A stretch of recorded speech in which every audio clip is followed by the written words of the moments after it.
Buenos días, El Salvador. Qué placer nuevamente volvernos a reencontrar en este espacio de entrevista al punto con Sergio Méndez.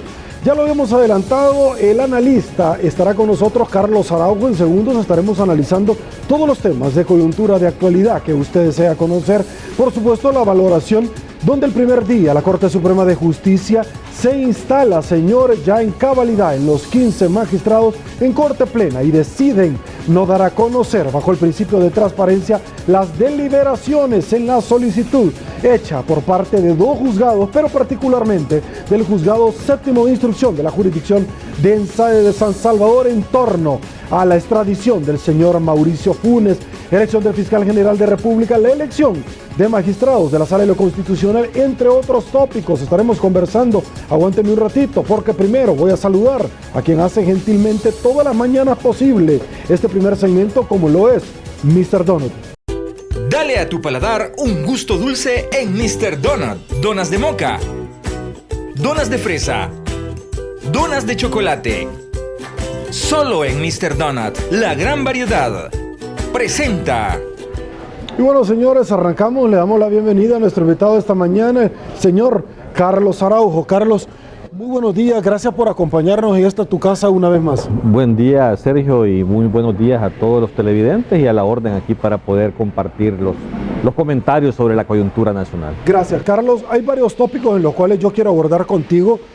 Uno de ellos es el tema de la encuesta, inequívocamente. El otro de esos es el proceso que se está articulando ya para llegar a los comicios electorales, 67 días y fracción para poder nosotros adelantar un veto hacia la posibilidad concreta de emitir el sufragio con DUI vencidos. Pero leyendo los rotativos esta mañana veía yo donde el gobierno junto con la Asamblea Legislativa están haciendo una valoración puntualmente sobre la posibilidad de erogar una gran cantidad de dinero para darles el DUI gratuitamente a estas personas. Pero por supuesto que vamos a hablar de la elección de magistrados, porque tengo varios temas, y del fiscal general de República. Carlos, deseo arrancar con un tema que ciertamente no ha encontrado posición encontrada. No, simple y sencillamente ha sido por unanimidad determinar que no se está de acuerdo con la decisión de la Corte en ponerle reserva parcial a las deliberaciones para conocer solicitud de extradición del señor Funes. ¿Cuál es tu valoración? Que es la primera decisión, un proceso que es abierto, a ninguna solicitud de extradición en el pasado se le ha puesto este tipo de reservas, porque es la Corte de corte a corte del país en el cual se solicita este tipo de prerrogativas. ¿Tu opinión, Carlos?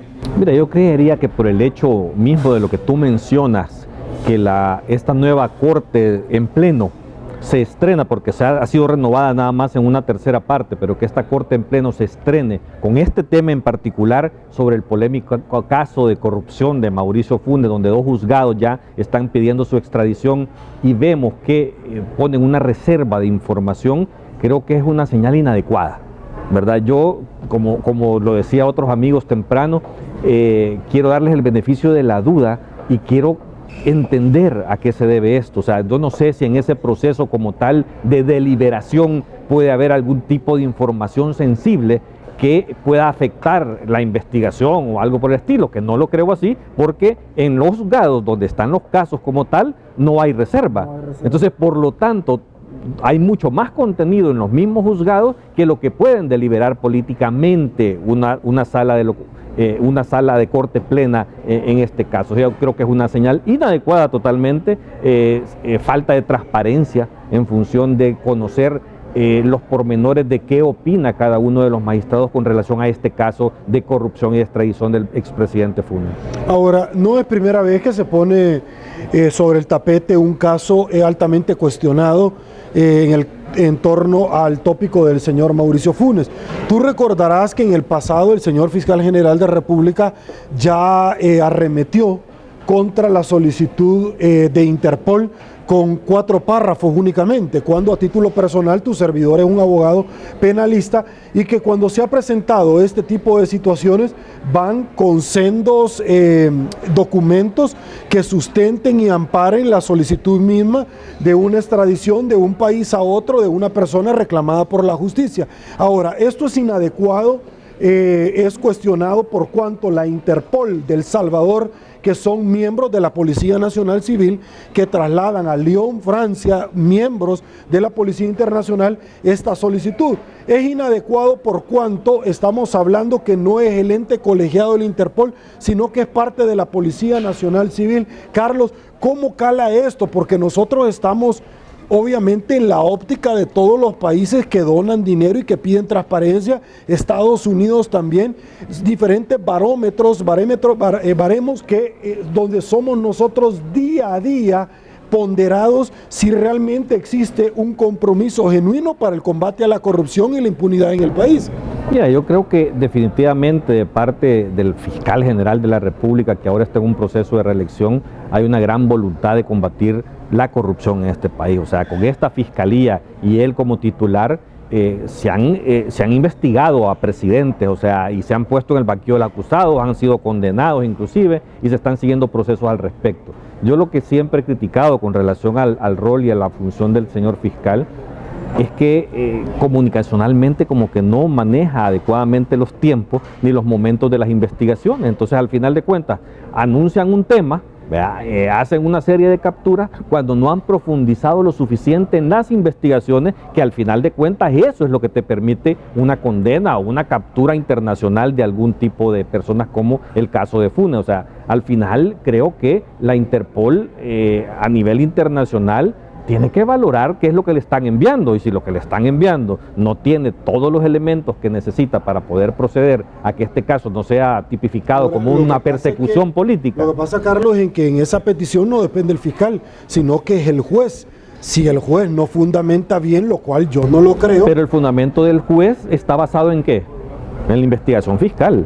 Sí, lo que pasa él no se la puede inventar. Lo que pasa es que el juez también tendrá que valorar como elementos diferentes a lo que el fiscal ha hecho, si cumplen los requisitos. Y estamos hablando de dos jueces, de dos juzgados completamente diferentes y de dos casos completamente diferentes. Pero yo lo que creo que la presión pública y mediática, en este caso en particular, de querer correr, ¿verdad?, a que de alguna manera esto se resuelva a la mayor brevedad posible, creo que es lo que ha llevado a cometer algunos serie de errores que no han permitido darle el cuerpo suficiente para que no exista la más mínima duda, porque a nivel internacional valoran lo que legalmente corresponde nada más, y si por ahí queda algo flojo es donde se empiezan a dar este tipo de problemas. Yo creo que esto hay que darle el tiempo. El fiscal que venga, ya sea que se reelija o que venga uno nuevo, creo que tiene un suficiente material para profundizar. Creo que hay suficientes elementos para poder extraditar y condenar. La justicia le llegará al señor Funes, eso tenerlo por seguro. Lo que hay que tener el cuidado es de no utilizar mediáticamente. ¿Humana o divina? Las dos. Yo creo que las dos. La divina no se la quita nadie, ¿ah? Pero la humana, creo que los salvadoreños y nosotros como jóvenes todavía, creo que vamos a ver que estos casos van a llegar a feliz término, y es en beneficio de la población realmente. Ok, siempre en esa misma línea, Carlos, el fiscal general de la República, a título personal, yo lo he puntualizado porque trabajé en la fiscalía, ha sido el mejor fiscal que hemos nosotros tenido en la historia, no porque haya tenido X o Y resultado, sino que porque ha tenido la gallardía de tocar fibras sensibles que eran un secreto a voces. Vemos nosotros el caso y la condena del expresidente Elías Antonio Saca. ¿Y por qué lo traigo a colación? Por una simple y sencilla razón. Primero, porque es el presidente en la historia, el primero condenado penalmente, pero el primero en la historia condenado civilmente se llama Mauricio Funes, le guste o no le guste a él, desde Nicaragua para el mundo. El tema es que para que llegara el señor Saca con el grupo el cual fue vinculado a una red que saqueó el Estado, a aceptar, a declarar, obviamente, Carlos, ha sido un éxito una persona con ese poderío económico y político, cuando ya estaba, como literalmente nosotros decimos en el caló popular, topado al cerco. Cuando está acorralado, o sea, si alguien se siente acorralado, definitivamente lo mejor es tratar de aceptar la culpa para acogerse a los beneficios que da la ley penal en el país. Yo creo que ellos tomaron una decisión correcta. Al final de cuentas, si había suficiente evidencia para poder condenarlos y tener una condena mucho más grande, lo mejor era colaborar, aceptar y decirlo públicamente. Ahora, para proceder en esto. Me ha llamado la atención que yo veo a gente, a detractores, que de una u otra forma no quisieran que este fiscal siguiera investigando porque son gente vinculados al crimen organizado, diputados que sabemos quién los están financiando.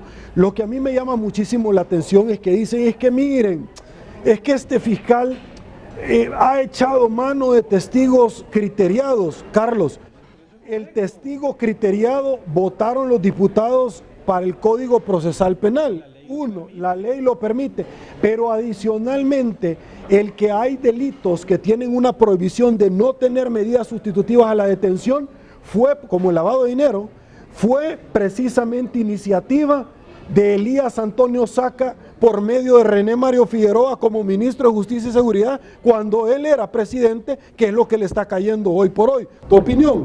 Claro, pero es que es a lo que voy yo, o sea, mira, recordad que aquí ha habido una gran cantidad de impunidad, el crimen organizado ha penetrado la institucionalidad del país de alguna manera, y que en algo que hay que reconocerle a este fiscal general de la República es ese valor para poder combatir y enfrentarse a ese poder que ha estado enquistado desde hace muchísimos años dentro del país. Yo, ¿qué es lo que repito?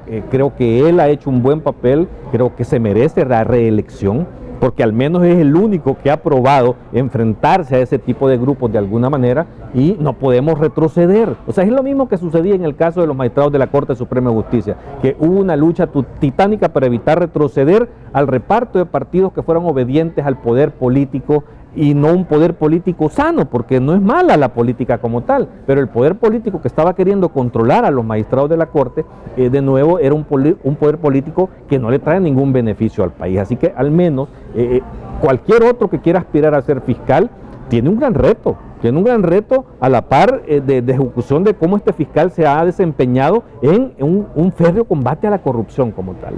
Ahora, no solamente ha procesado a expresidentes de la República, también lo ha dicho, y hay que ser honrado, lamentablemente ha sido un caso que ha indignado, ha ganado el repudio popular, al escuchar cosas, Carlos, que a título personal, si tú te recordás, y yo preguntaba, ¿a dónde están los demás colegas que ejercen esta profesión tan linda? Pasé durante más de 5 años cuestionando a un señor Saca, a un señor Funes, pero también al ex fiscal general Martínez, si tú te recordás, y por eso yo me canjeé de parte del titular del Ministerio Público una serie de embestidas hacia mi persona. Ver ahora llamadas por WhatsApp, porque se miran, pero conversaciones que se mantuvieron por intervención telefónica con jueces, triangulación con jefes fiscales, ordenado por el señor Luis Martínez, viajes en aeronave que superaban los miles de dólares, que él vaya, el ex fiscal, el titular del Ministerio Público, y bajo declaración jurada en probidad, yo recibía dinero del señor Mauricio Funes, conversaciones de Saca, Funes y él, donde le pagaban para que no investigara el tema del Chaparral, por ejemplo, o no vincular al señor Saca, cuando en su momento él era parte del Partido Arena, pero negoció la transición, negoció, pese a su partido político, la posibilidad en que Funes en el 2009 llegara a la presidencia. Esos son los mejores ejemplos de lo sucio de la política que ha predominado en nuestro país lamentablemente durante muchos años. El caso Luis Martínez es un caso escandaloso. Yo creo que cada día vamos viendo nuevas cosas, nuevos destapes, y lo más crítico de esto es que aquel que debe de velar por los intereses de los ciudadanos como tal, el que debe de perseguir a los criminales en este país como tal, es el que se estaba vendiendo a que criminales de alguna manera salieran impunes de cualquier otro tipo de investigación. O sea, ¿qué es lo que insisto y repito? Cualquier fiscal que quiera entrar ahora tiene un reto formidable. O sea, que hay que valorar esa lista de 32 más, creo que hay, son 33 con el actual. Ajá, hay que empezar a revisar con toda esta lista qué personas cumplen de alguna manera algún perfil que tenga lo suficiente honestidad para poder compararse en una férrea lucha en contra de la corrupción como lo ha hecho este fiscal. Yo he conversado con diputados de todas las fracciones políticas en esta misma tribuna de entrevista y te voy a articular la misma pregunta que yo les he hecho a ellos. El señor Luis Martínez, una persona que estuvo a 2 votos de su reelección, ¿y quiénes fueron las personas que se opusieron? Juan Valiente y Johnny Wright abiertamente y dijeron: yo no voto por este fiscal para la reelección.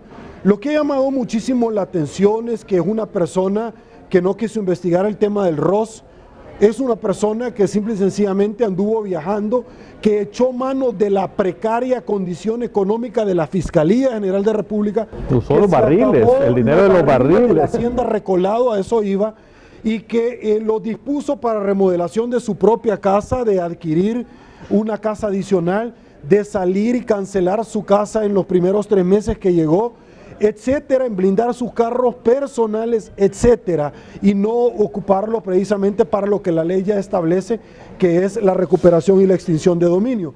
Quiero preguntarte a ti, ¿cuál es el sabor de boca que a ti esto te trae cuando entendemos que él era el representante del GAFIC, Luis Martínez, del organismo del grupo de Vermont que precisamente trata de cuestionar y combatir el lavado de dinero, y él andaba en la jugada?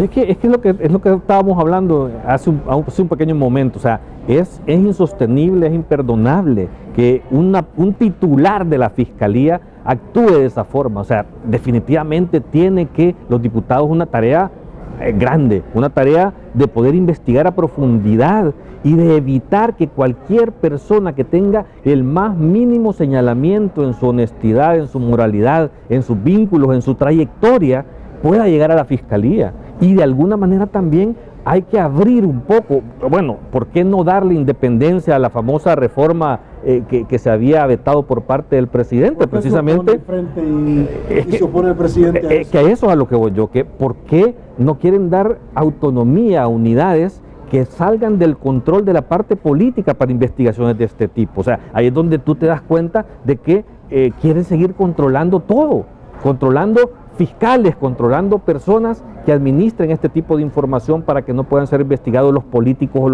o los criminales que estén asociados en algún momento a algún tipo de político. Ahora, ese veto puntualmente, porque es un elemento, un antecedente, ese veto al cual tú estás haciendo referencia y que vamos a hablar de la sala, porque ese veto lo va a conocer, claro. Por eso te pregunté, ese veto y el del DUI ya lo vamos a hablar, ya nos vamos a ir a la sala. Pero ese caso que tú acabas de plantear, ese veto lo que hizo es que además que nos ubicó en una categoría de paraíso fiscal, Carlos, que es decir, es una degradación institucional, pero que puede venir cualquier cantidad de plata proveniente de cualquier ilícito alrededor del mundo. Pero adicionalmente de eso, los empréstitos son más caros ahora, pero adicionalmente de eso se suspendieron 61 casos de intercambio de información, y uno de ellos misteriosamente es el del señor Mauricio Funes. Es que es claro, precisamente por eso es que no es posible continuar con políticos y con presidentes de la República que de alguna manera traten de ocultar ese tipo de información, traten de que las instituciones no funcionen con la transparencia que deben de funcionar como tal. Creo que la sala tiene un gran reto.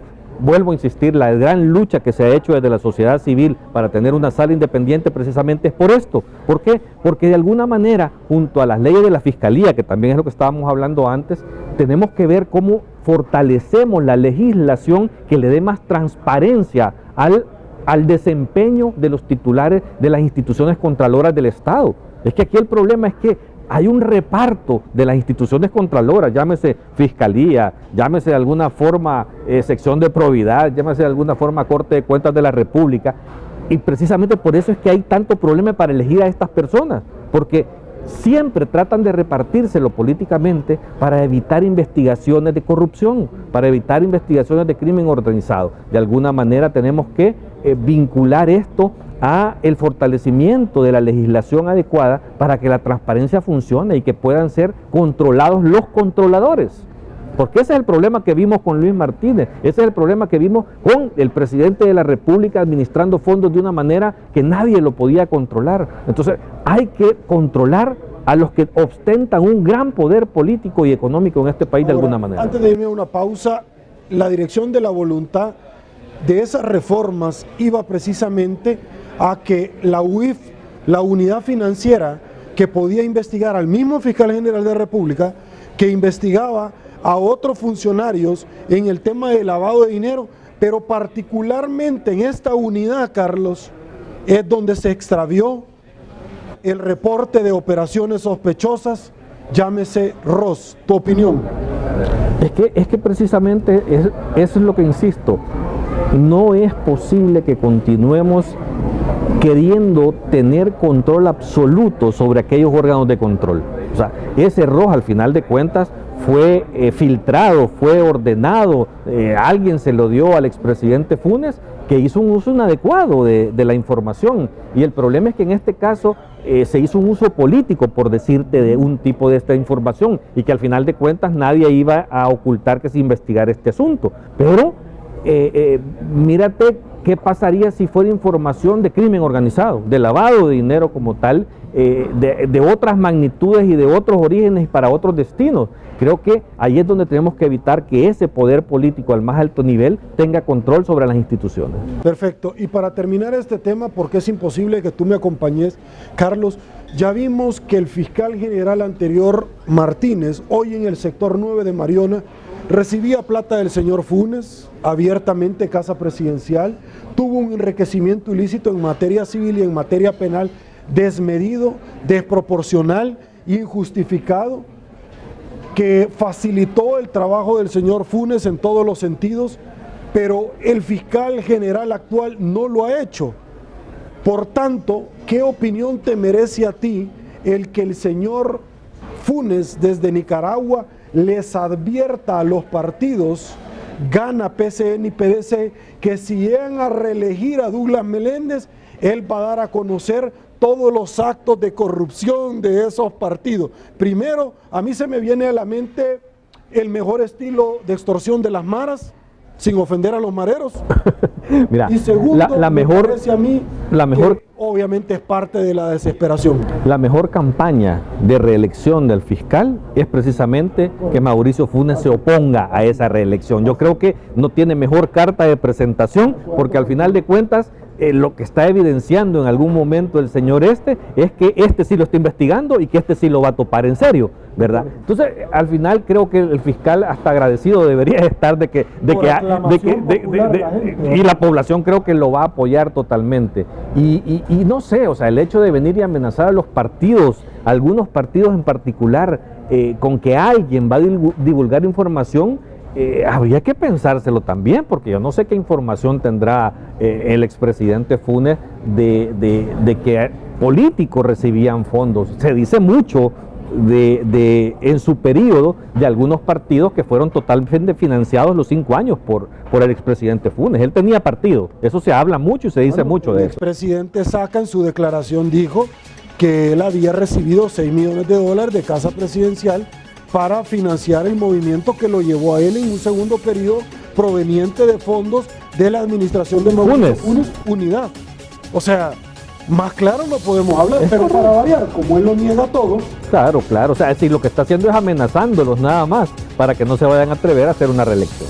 Listo. Vamos a hacer la primera pausa comercial. Esto es Al Punto con Sergio Méndez. Volvemos.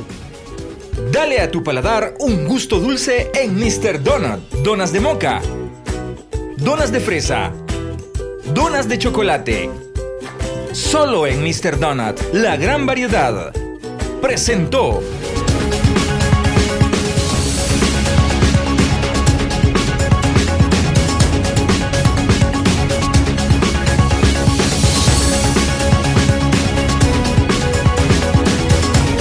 Los salvadoreños nos unimos en democracia para apoyar la fórmula presidencial que cambiará el rumbo del país. Llevemos a Carlos y a Carmen Aída a la presidencia, todos lo podemos lograr. Creo que es la mejor opción que tenemos, es la mejor fórmula que este país ha tenido en años, así que démosles todo el apoyo. Bienvenidos candidatos, estamos felices de tenerlos en su casa. Democracia Salvadoreña, la nueva forma de hacer política en el país. Cualquier momento es perfecto para dejarse llevar por una rica tentación. ¡Nieves! Puede venir en muchísimos sabores. Banana hawaiana. Tan natural como la fruta. Banana split. Increíbles mezclas. Cake helado. Cappuccino. Hay una gran variedad de especialidades. Sundays. Puedes escoger la que más te guste. Y disfruta una tentación bien helada. Boston Premium Ice Cream.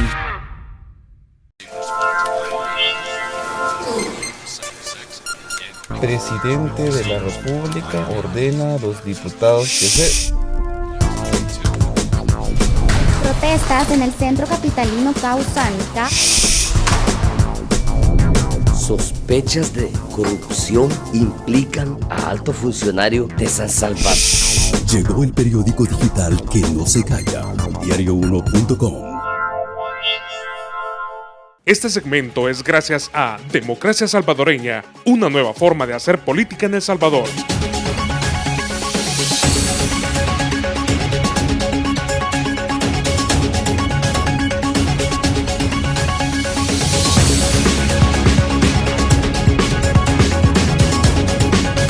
Estamos de regreso a El Salvador, mil gracias por su preferencia, Carlos. Vámonos a la Corte Suprema de Justicia. ¿Cuál es tu apreciación de esta elección? Se tardaron 4 meses. 4 meses antes, para mí son 8, porque 4 meses antes ya tenían todos los papeles, los diputados para elegir.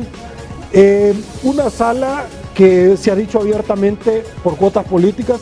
Tuve aquí al diputado no partidario, me lo ha dicho abiertamente. Él votó en contra, no se abstuvo, fue categórico en decir, a mí no me parece el procedimiento. Ya hay recurso en contra de un magistrado por parte del doctor Enrique Anaya Barraza, que me acompañó aquí también. ¿Cuál es tu apreciación y particularmente que son parte de la Corte donde dicen, señores, le ponemos reserva al caso de Mauricio Funes? ¿Tu opinión? Mira, con el tema de la elección de los magistrados, después de tanto tiempo que pasó para poder tomar un acuerdo de este tipo, yo el día de la elección todavía hice unos comentarios queriéndole dar un beneficio de la duda a los magistrados que de alguna forma habían sido electos, pero también a los diputados en este tipo de negociación. Yo no sé, creo que todavía no me atrevería a decir que hubo un reparto de cuotas partidarias al interior de esto. O sea, creo que el forcejeo lo que llevó es que de alguna manera puede ser que haya personas con una corriente de pensamiento conservadora, de izquierda o de derecha por ahí, pero no tanto al hecho de personas obedientes, porque precisamente esa obediencia es lo que se estaba tratando de evitar de parte de elección de magistrados. Hemos hablado inclusive contigo anterior a la entrevista del caso de una magistrada como tal, de que se estaba queriendo y encaprichándose personas y que creo que tal vez ella lo que hubiera hecho y lo correcto era separarse totalmente del caso, pero alguien estaba encaprichado en que ella debía estar en esa situación como tal y que se veía a todas luces que era un reparto de cuotas partidarias y al final de cuentas es cierto que quedó como suplente, pero en el rol del diario vivir y de los casos más polémicos de la sala no tiene un rol protagonista. O sea, creo que algo hay que ceder en algún momento para tener una solución. Sí fue señalado, y yo como abogado con conocimiento de derecho constitucional, o sea, no me cabe es cuando históricamente se plantea que este magistrado suplente va a ir a sustituir a este magistrado propietario. Yo creería, y tú no me dejas mentir que sos abogado, creo que las sustituciones de los magistrados de la Sala de lo Constitucional no son establecidas de acuerdo al decreto que pueda sacar la Asamblea.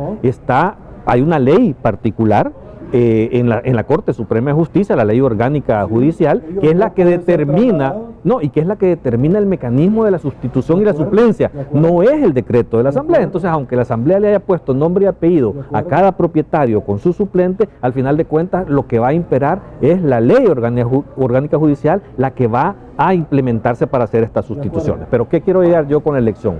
Si tú ves el caso de los baremos que se hicieron de parte de la sociedad civil y el diputado independiente, al final de cuentas, ellos siempre decían que al menos eligieran de los primeros 15 de la lista. No sé si tú te acordarás que eso fue muy discutido en público. Bueno, al final de los 10 que fueron electos entre propietarios y suplentes, 7 están en los primeros 15. Y de los 5 propietarios que fueron electos, 4 están en la lista de los primeros 15. Al final, ¿qué es lo que yo te digo? O sea, yo no veo una clara vinculación de alguno de esos magistrados, al menos de los propietarios, con un partido político en particular. O sea, no lo veo de esa forma.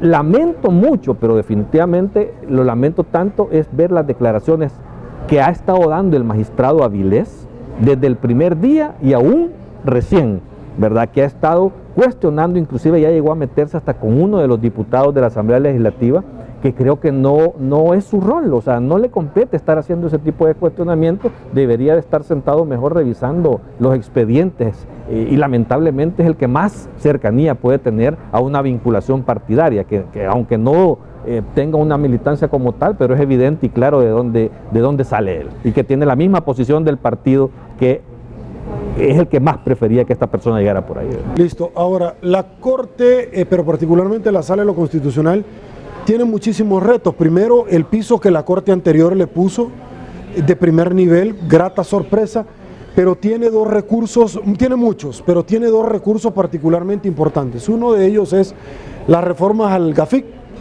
y segundo es el DUI vencido, que urge que se le dé prioridad porque estamos a 67 días de las elecciones. ¿Tu opinión? Mira, con lo de la reforma para la autonomía de la unidad de inteligencia financiera, creo que definitivamente tiene un gran reto esta sala. Esta va a ser, creo, su primera prueba de fuego, porque ese sí es un tema importante.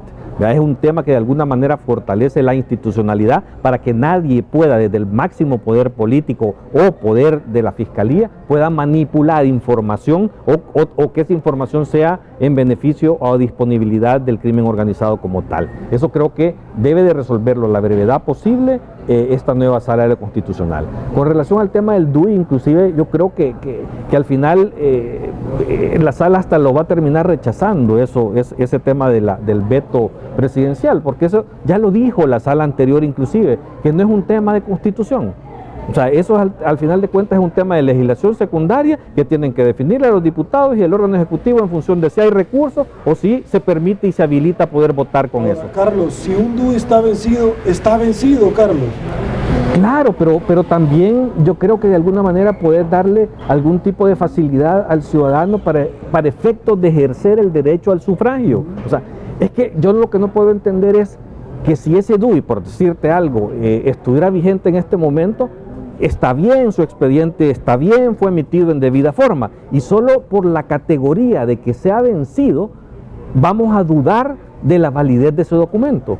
Si se emitió en la misma condición que emitieron el tuyo y que emitieron el mío. O sea, el RNPN es uno de los organismos más vigilados en cuanto al tema de emisión de estos documentos. La ley electoral faculta a todos los partidos políticos legalmente inscritos poder auditar y fiscalizar el RNPN al nivel de auditar y de pedir hasta los expedientes de cada uno de los DUIs. Han habido auditorías, entonces que a mí alguien me venga a decir, es que yo dudo si esos DUIs realmente son o no son reales. O sea, si inclusive tú le puedes dar una vigencia a ese documento para efectos de votación exclusivamente y podés meterle un procedimiento adicional de que aquel ciudadano que quiere ejercer el derecho, pues que lleve un pasaporte o que lleve su tarjeta de seguro social, o sea, pedirle para poder corroborar su identidad en algún momento. Ahora, si tienen alguna duda. ¿A ti no te parece que el tema del DUI pasa no solamente por un andamiaje económico, sino que básicamente pasa por el descontento de la población a acudir a unos comicios? Y te lo planteo en este sentido. Tú sabes que para los jóvenes la primera vez constituye una oportunidad de estimular el que emitan el sufragio, porque es parte del patriotismo, es parte de sentirse dentro de un elenco de un padrón electoral y poder. Pero los jóvenes no quieren aún así, Carlos. Es decir, ¿no te parece a ti que los mismos políticos han generado el descontento, han generado el que no quieran ir a acudir, no por los errores, sino por las canalladas que algunos políticos hacen? Eso es claro y evidente, y eso precisamente te demuestra cómo está la calidad de la democracia salvadoreña. Pero eso que tú estás argumentando no tiene nada que ver con el DUI y su vencimiento. O sea, primero, los jóvenes que van cumpliendo 18 años, el DUI es gratis. O sea, me eso es lo refiero primero. en el tema del vencimiento, porque si eso te estimulara, más allá de la identificación, de salir con el CA4 del país, de cambiar un cheque, si eso te estimulara, ya lo hubieran hecho. Pero es a lo que voy yo, o sea, es que aquí hay ciudadanos que, mira, hay ciertas condiciones de país, ¿verdad? Ciertas condiciones de país que no le permiten a muchas personas tener 1031 para pagarlo, y no solo, es que sacar un DUI no solo es eso, implica trasladarte, implica perder un día, implica comer, o sea, hay que hacer largas colas, a veces te piden un documento que tenés que ir a una alcaldía como tal por un tema de identidad, o sea, no solo lo veas en función de los $10 como tal. Hay una serie de gastos que posiblemente algunos salvadoreños no los tengan para poder completar ese procedimiento, pero es que ese gran hoyo que hay de DUI vencidos, que unos hablan de 300,000, pero realmente son más de 800,000 los que están en condición de vencimiento, la mayor parte de esas personas están fuera del país y por eso no lo renuevan. Al final, bueno, acabamos de ver este tema de las caravanas de los migrantes saliendo del Salvador del mundo. ¿Cuántas personas se han ido en cada caravana? O sea, son cantidades gigantescas. Aquí en este país se van más de 300 personas todos los días y que no hemos visto en caravana. Y ¿cuántos salvadoreños hay solo en Estados Unidos? Hay más de 2 millones de salvadoreños ilegales. ¿Y tú crees que ellos se van a llevar su DUI? ¿Tú crees que ellos van a renovar su DUI? Esas personas que están en esa condición ilegal son las personas que siguen estando en el padrón electoral y que por siguiente no pueden renovarlo. Y por eso es cuando yo digo, no le pongas tanta atención a ese tema de que si hay que financiarlo, de que si hay que darle vigencia. ¿Es una realidad el voto en el exterior? Claro, sí, pero es una realidad. Pero ¿qué es lo que pasa? Solo hay 250,000 personas inscritas en este momento en el voto en el exterior. ¿Por qué? Porque hay dificultades aún para sacarlo. O sea, un salvadoreño que esté en condición legal en los Estados Unidos tiene que perder un día de trabajo, tiene que trasladarse grandes distancias, aparte de pagar un montón de dinero por el documento. O sea, creo que de alguna manera hay que darles más facilidades a los ciudadanos también, pero la gran masa de salvadoreños en el exterior está ilegal en Estados Unidos. Esa persona, les des las facilidades que le des, no se va a acercar por temor a poder sacar un documento y mucho menos ejercer el sufragio. O sea, esa gente de alguna manera, cuando tenga una estabilidad en los Estados Unidos como tal, va a poder ejercer el sufragio, y ojalá cambiemos mejor las condiciones de vida en este país para que vengan y retornen y puedan servir a los salvadoreños y aquí generar los suficientes empleos. Listo, Carlos, quiero compartir contigo y con los amigos televidentes el tradicional collage de noticias que hemos articulado de los hechos más importantes acaecidos en los últimos días y que muchos rotativos han suscrito en su madera. Producción, por favor, se los presento, arrancamos. Dice así: diputados del Partido Arena denuncian a Juan José Martel por expresiones en contra de las mujeres. Qué bonito se va a poner lo bonito. Más de 630 pandilleros se infiltraron al ejército desde el 2010. Ese tema es lamentable. Fiscal General, analizamos si hay delitos en pláticas que mantuvo Martínez con políticos, abogados y funcionarios públicos. Democracia Salvadoreña inaugura casa de sede en Rosario de la jurisdicción de La Paz. Fiscal General, ahora la ley se aplica a todas las personas sin excepción alguna. Imponen reserva a proceso de extradición del señor Mauricio Funes, parte de la belleza, las perlas que empieza a dar ya la Corte. Enrique Raiz ofreció doble bono para sobornar a policías que lo ayudaran a hacer su cometido. Como hemos visto al periódico digital El Faro, que nos ha acompañado en esta misma tribuna de entrevista. ¿Cuáles son tus expectativas de esta Corte Suprema, pero particularmente de la Sala de lo Constitucional, Carlos? Bueno, yo le daría el beneficio de la duda. Yo que siga de alguna manera comportándose con la independencia que nos demostró la Corte, la Sala de lo Constitucional anterior. Eso es lo que se ha estado de alguna manera luchando de parte de la sociedad civil para evitar volver al pasado, a los repartos de cuotas partidarias que al final le quitaban independencia en las decisiones de la Corte. O sea, vamos a esperar las primeras resoluciones de esta sala. Yo creo que tiene muchas cosas sobre las cuales opinar y espero que no nos decepcione, porque al final de cuentas otra decepción más en esta materia llevará a la ciudadanía a un punto de desesperación que habrá que darle vuelta al sistema vía los mecanismos formales que existen. Ahora, esta sala de lo constitucional tiene una lupa tremenda por el piso. Recuerdo nuevamente lo que dije que dejó la sala anterior. Ahora, ¿qué esperas de los casos de probidad, Carlos, que jamás entendí en estos 4 meses cuando decidieron no vamos a seguir conociendo, vamos a esperar a que escojan a los otros 5 que se van a incorporar, 4 en la sala de lo constitucional y 1 de lo civil para tener mayor legitimidad? ¿Qué inhibían a esta gente? Nada, era un tema político. Es que mira, yo durante estos 4 meses que se tardaron en la elección en diferentes programas de opinión, yo siempre venía diciendo, es que esto no es un tema solo de nombres, ese es un tema de correlaciones, tanto de correlaciones al interior de la sala de lo constitucional como de correlación de votos en corte plena, ¿verdad? Y es evidente, en sala de lo constitucional tú sabes de que para emitir las disposiciones se necesitan al menos 4 votos, y si tú podías meterle llave con 2 votos que fueran controlados por los políticos, estabas hecho, ¿verdad? Para aquellos que querían de alguna manera detener las resoluciones que la sala de lo constitucional, el tipo de resoluciones que la sala de lo constitucional daba. Pero también en el tema de corte plena, el problema de la correlación de los votos al interior de ella tenía que ver con los casos de probidad, tenía que ver con los casos de este tipo de extradiciones, como el caso de Mauricio Funes. Al final es lo que te digo, el reto que tienen lo vamos a ver ahora. O sea, vamos a ver si de verdad los diputados se equivocaron o no se equivocaron al elegir a estos magistrados. ¿Por qué? Porque ya deben de empezar a nombrar. Me encantaría ver cuál es la comisión, cómo quedó integrada la comisión que ve el tema de la sección de probidad, a ver si hubieron cambios al interior de esta sección y que empiecen a fluir los casos como tal para poder proceder con lo que corresponde. O sea, no podemos continuar protegiendo a los corruptos, no podemos. Ahora, la sección de probidad vino y no solamente compresionó, sino que frenó.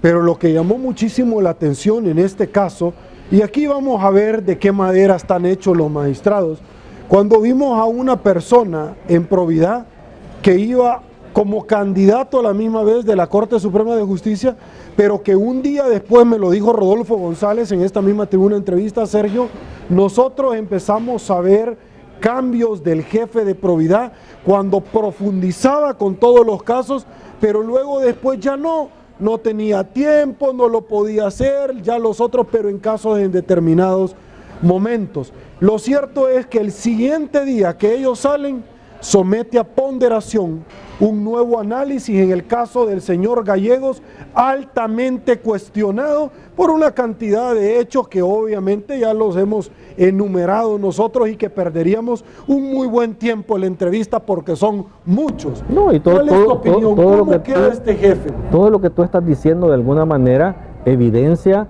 el por qué se quería evitar que una persona como él llegara a la Corte Suprema de Justicia. Y definitivamente su comportamiento antiético a todas luces se vio y quedó expuesto. Así que esperaría inclusive que estos magistrados, que esta Corte Plena pueda hacer una valoración incluso de quién está a cargo de la sección de probidad, porque ha sido evidente que de alguna manera ha intentado no hacer su trabajo de una manera profesional en beneficio de la ciudadanía. Ahora, ¿qué se espera en torno a ese tema? Porque la Fiscalía General ha encontrado insumos importantes en las investigaciones que ha hecho probidad en el pasado, que le han servido no solamente para sustentar razonablemente la participación de funcionarios con el tema de probidad, enriquecimiento ilícito, sino también penal. Se ha dicho de paso, el señor Gallegos hasta este día no ha presentado la declaración que le correspondería ya haber presentado, por mencionar un caso.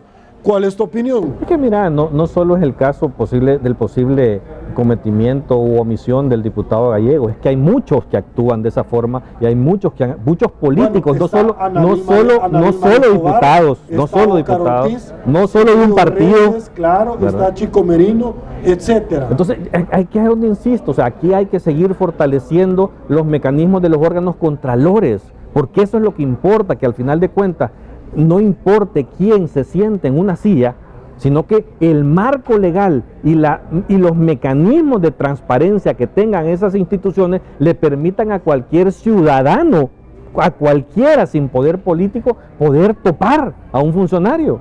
O Así que aquí el problema es ese, de que los ciudadanos estamos desprotegidos. ¿Por qué? Porque las leyes al final de cuentas funcionan y son creadas para no poder prevenir este tipo de situaciones al interior de los funcionarios públicos. Perfecto. Carlos, hay varios temas también con relación a la Corte Suprema de Justicia y que muchos estamos pero muy pendientes de esto. Uno de los casos es la depuración judicial, que los magistrados anteriores de la sala decían: señores, cada vez que tocamos a los jueces hay una batería de defensa de magistrados, y obviamente nosotros sabemos que hay magistrados que ponen jueces bajo su conveniencia y diputados que ponen magistrados y magistrados que ponen jueces para que cuando caiga algún chero, a alguien que le están haciendo un favorcito y así a título gratuito, oneroso, tú me entendés, ¿verdad? Lo que quiero decir, viene la llamada. El tema de los jueces, porque el Departamento de Estado de los Estados Unidos siempre, todos los años, se llevan el primer lugar en pares de corrupción de todas las instituciones. Por favor. Claro, y es que este tema del sistema judicial como tal, de todos los juzgados, creo que es un elemento fundamental a corregir en este país. Si tú ves democracias mucho más avanzadas, donde funciona de alguna manera su sistema de justicia, es que tienen como pilar fundamental el órgano judicial funcionando como debe, con jueces competentes, con jueces que no se prestan a la corrupción y con jueces que hacen que paguen los castigos a aquellos que han cometido algún tipo de delito.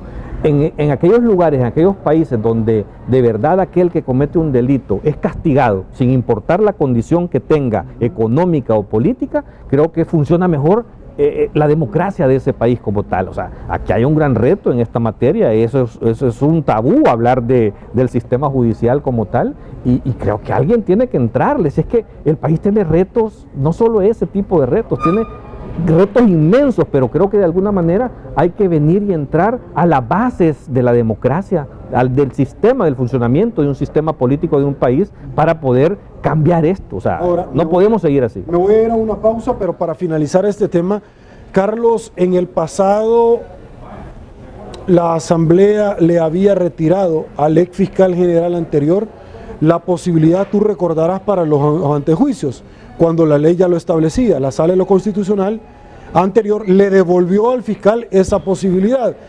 Este fiscal nos ha demostrado que no solamente aquellas personas que no tienen fuero sigue, sino que a las personas que también tienen fuero. Y uno de ellos es el ex ministro de Justicia y Seguridad, el ex ministro de la Defensa Nacional, el ex embajador de El Salvador en Alemania, hoy por hoy procesado el general Benítez por venta de armas privativas de la Fuerza Armada. Este fiscal ha tocado fibras sensibles, no solamente de exfiscales, no solamente carteles de droga, empresas vinculadas a carteles de droga, no solamente a expresidentes, sino también a ministros funcionarios vinculados a venta de armas, como el señor Benítez. ¿Tu opinión? Mira, en el caso del general Benítez, yo quiero confesarte que lo conozco desde hace muchísimo tiempo y sé en lo particular que es una persona honesta y correcta. O sea, no sé, detrás de ese caso, en el tema fiscal, yo creería que no todo está muy claro en medio de esto. Vuelvo a insistir, creo que es uno de aquellos casos en los cuales el sensacionalismo ha privado, pero no quisiera profundizar porque al final de cuentas creo en la honestidad del general Benítez como tal. ¿Tú crees que no habían como elementos para que la Asamblea, que es un juicio político, en juicio político, hay que subrayarlo, no jurídico, haya determinado el desafuero? Sin embargo, pasó a la Cámara como primera instancia que cumple la función del juzgado de paz e instrucción, haya determinado el lugar y hayan iniciado el juicio. ¿Tú crees que habrán otras personas que sí deberían de estar acompañándolo? Es que hay otras personas en ese caso en particular, te lo digo con conocimiento, y que al final de cuentas no se está conociendo toda la verdad de lo que ha sucedido ahí. Pero como te digo, yo insisto, yo en lo particular a él lo conozco y creo en su honestidad y creo que no es la persona responsable de ese delito. Tu opinión, porque en las conversaciones del ex fiscal Martínez con el señor Funes lo desvinculaba y le pedía que no lo metieran en el tema de la tregua. Pero en el pasado reciente hemos visto, hace unos 8 meses, donde el juez de instrucción y sentencia que conoció del caso de la tregua y que posteriormente condenaron al señor Mijango, dijo abiertamente: aquí hacen falta 2 personas, Munguía, Payés y Funes, y no están siendo procesados. ¿Tu opinión? No sé por qué me viene de un caso a otro, no sé por qué lo... Pero mira, es evidente de que tanto el general Munguía Payés como el expresidente Funes fueron los padres de la tregua. O sea, eso no me cabe, ni a ningún salvadoreño le cabe una duda. El tema es que si los mecanismos que ocuparon eran delitos o no eran delitos. O sea, el hecho de tener una política pública de seguridad, ¿verdad?, para poder establecer un diálogo y poder desmontar un problema social, eso no es malo, eso no es pecado. El problema es que en medio de este mecanismo, para su implementación, creo que algunos cometieron delitos. Y eso debe de ser investigado definitivamente y debe de ser castigado. ¿El problema cuál es? De que ellos, por lograr un objetivo político, esto es el expresidente tanto como el ministro, con la intención de lograr un objetivo político electoral de ese tema, dieron instrucciones y se cometieron delitos y otros están pagando por ellos. Pero se posicionaron las maras, todo por un interés político, claro, electoral, eso es lo cuestionable. De un señor llamado Funes. Eso es lo cuestionable al darle tantas facilidades, al reagruparlos de la forma en que los reagruparon.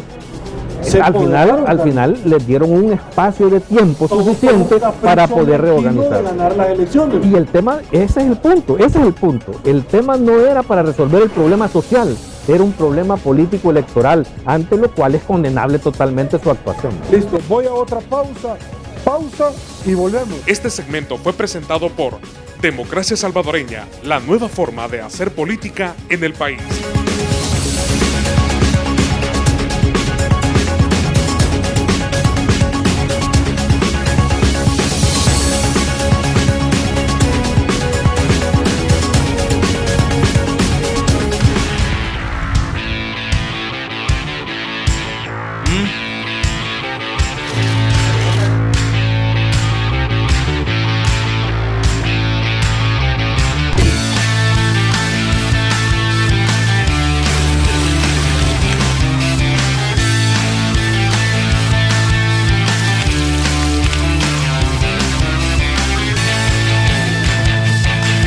Mr. Donut, la gran variedad.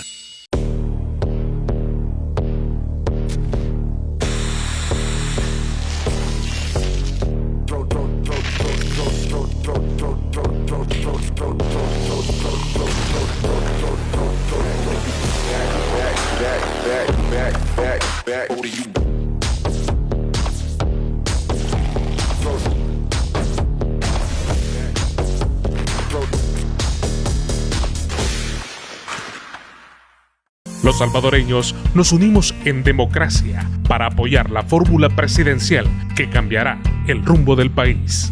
Llevemos a Carlos y a Carmen Aída a la presidencia, todos lo podemos lograr. Creo que es la mejor opción que tenemos, es la mejor fórmula que este país ha tenido en años, así que démosles todo el apoyo.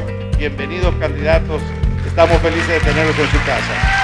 Democracia Salvadoreña, la nueva forma de hacer política en el país.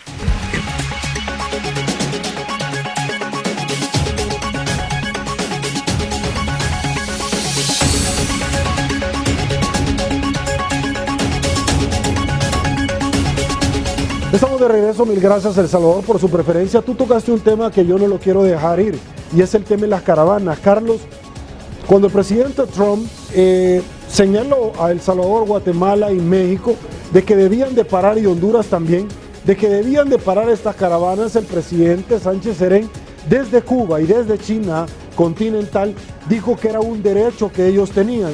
Carlos, ¿no quedan mal los gobiernos al ver que una gran cantidad de salvadoreños, en este caso, que todos los años se dan la caravana, hay que ser honrados, pero no en esta magnitud?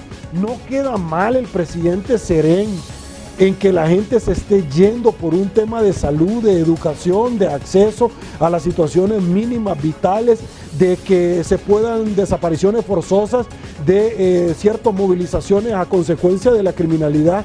¿No queda mal que él ha sido incapaz de tutelarle los derechos jurídicos vulnerados a los salvadoreños? Mira, este tema de los migrantes yo creo que no es una responsabilidad exclusiva de este gobierno. Es un tema de todos los gobiernos, de toda la vida, de la historia que nació este país. Pero ellos en su plataforma electoral hace 10 años dijeron que iban a solucionar los problemas. Claro, pero volviendo al tema de Trump y de la exigencia a todos los países de la región de detener a todos estos migrantes, sería pecado que alguno de estos países trate de detener a estas personas. En cada uno de estos países, Honduras, El Salvador principalmente, Guatemala y México, los migrantes que están en los Estados Unidos son los que sostienen la economía de estos países. O sea, no podemos como salvadoreños de alguna manera tratar de frenar una intención que por desesperación hacen uso cada uno de las personas que se fueron de esta manera en una vía ilegal hacia los Estados Unidos. De alguna manera creo que tenés que luchar internamente por desincentivar a estas personas, brindándole algún tipo de oportunidades, pero no podés bloquearlos. O sea, de verdad aquí no es un tema de venir y hacerle un favor a la campaña del presidente Trump para que de alguna manera en su lucha anti-inmigrante pueda detener este tipo de situaciones. O sea, esto que hemos visto de las caravanas de migrantes, definitivamente hoy lo estamos conociendo en vivo y en cadenas de televisión, pero es una realidad que ha venido pasando históricamente en nuestra región. O sea, aquí hay un gran reto para todos los políticos de cómo hacer para que esto no siga sucediendo. Evitar esto no es con soldados, no es con detenciones. Evitar esto es generando oportunidades, es evitando la corrupción, es evitando políticos sucios al más alto nivel de las instituciones. O sea, es la única forma, o sea, solo generando oportunidades, haciendo desarrollo humano, es la manera que vamos a detener a este tipo de migración. ¿Pero tú crees que hay pequeños destellos en este país de que se quieren hacer bien las cosas cuando vemos este tipo de actitudes de la Corte Suprema de Justicia, la Corte de Cuentas de la República, que se aumentan los salarios, que no hay unas investigaciones a profundidad, que el señor Saca en el pasado dijo: yo le ordenaba a la Corte de Cuentas, que el ex jefe de auditoría, dice Hernán Contreras, me dijo que nunca fuera a auditar Casa Presidencial? ¿Tú crees de verdad que vamos a sacar así este buey de la barranca? Pero es lo que voy yo. Tenemos grandes retos como sociedad, eso es un hecho, ¿verdad? Pero si tú te sitúas este día y te comparas con el pasado reciente de este país, han habido avances, ¿verdad? Lo logrado inclusive de las resoluciones, por decirte algo, de la Corte Suprema de Justicia a nivel de sala de lo constitucional, la lucha de este fiscal que actualmente está en contra de la corrupción procesando presidentes, o sea, la sociedad civil exigiéndole a los políticos, inclusive, mira el castigo que le dio la ciudadanía al FMLN en la elección de marzo. O sea, 300,000 personas afines al frente. Por eso, pero no, es que... O sea, o no terminan de entender. Pero se siguen engañando. Aquel político que no quiere escuchar estas reacciones de la ciudadanía está perdido. O sea, ahora, el que sigue así está condenado al fracaso. Ese mensaje lo vemos en dos vías. El primer mensaje que el FMLN dijo, señores, no vamos a renunciar. Señor, Angela Merkel renunció por los resultados que tuvo y dijo: yo no voy a seguir. Y acá, señores, no vamos a renunciar la dirigencia, no vamos a aceptar los resultados. Y no van a renunciar, pero los ciudadanos los vamos a renunciar del gobierno. El tema es que el mensaje pareciera que es en dos vías, y yo soy honrado. De un lado el FMLN, pero de otro lado la gente que no fue a votar por el frente, esa misma gente le ayudó indirectamente como daño colateral a Arena, pero Arena no terminó entendiendo el mensaje, se sintió triunfalista y no fue por méritos propios Arena. Esos son errores que algunos políticos, que algunos dirigentes cometen. El frente terminan de entender, porque Arena venía haciendo un papel desastroso como oposición. Pero no los compares a ambos y a dejarlos del mismo nivel. ¿Por qué? O sea, porque el FMLN de verdad no ha entendido los cambios de este mundo, no los entiende definitivamente estando en el gobierno. Arena al menos, y eso que te lo digo yo porque yo he sido parte de Arena como tal, pero hace ya varios años me retiré de la vida política y de cualquier vinculación que tenga que ver con Arena, pero por conocimiento te lo digo, Arena ha cambiado y se ha renovado. La pérdida del poder es lo que permitió inclusive muchos cambios en este país. ¿De diputados? Se renovó en su dirigencia, se renovó en muchos diputados. O sea, Pero ¿no crees que la misma gente lo renovó y que expulsó, lo disputó? Es que por eso, es decir, cuando no fue porque Arena lo quiso, no, por eso, la gente te obligó a renovarte, pero al frente también lo han obligado a renovarse y no se renueva. El frente sigue siendo el mismo. Yo te puedo asegurar que la forma de elección de los dirigentes del pasado de Arena era totalmente diferente a esta forma de elección. O sea, inclusive este Coena, y te lo digo con propiedad porque conozco las intimidades que sucedieron ahí, este Coena fue electo por las bases del partido Arena en contra del status quo establecido en aquel momento dentro del poder de Arena. O sea, las bases le dieron una lección a sus mismos dirigentes. Entonces, cuando te digo no los pongas en el mismo plano es porque es cierto, no han entendido todos los cambios que deben de tener, y lo puedes ver en la elección de los magistrados de Corte Suprema de Justicia.